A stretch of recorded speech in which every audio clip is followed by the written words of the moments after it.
Pemerintah putuskan tidak membubarkan Ponpes Al Zaitun. Wakil Presiden Ki Haji Ma'ruf Amin menyatakan tak akan membubarkan Pondok Pesantren Al Zaitun. Pemerintah lebih memilih opsi untuk membina pondok pesantren tersebut.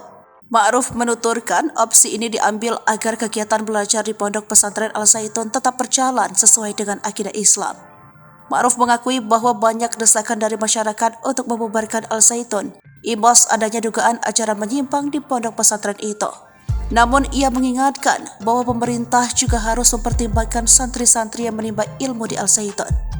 Ini perlu dibina supaya diluruskan, akidahnya diluruskan, pemahamannya diluruskan, komitmen kebangsaannya diluruskan, kata Ma'ruf.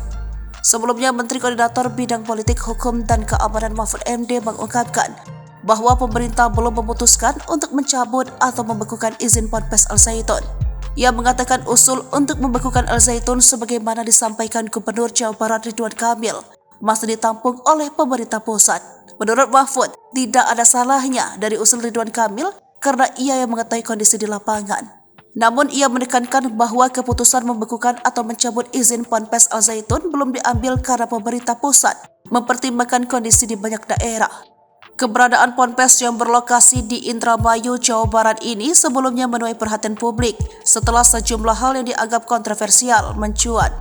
Misalnya soal perempuan yang berada di satu saf dengan laki-laki saat sholat hingga ucapan salam yang identik dengan bahasa Ibrani. Di aspek pelanggaran dan itu mungkin kan sekarang sedang diproses untuk Panji Gumilangnya.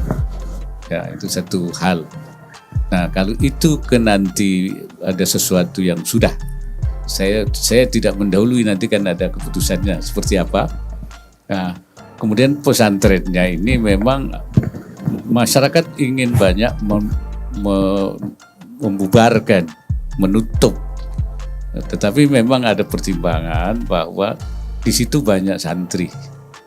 Ya, cukup besar ya.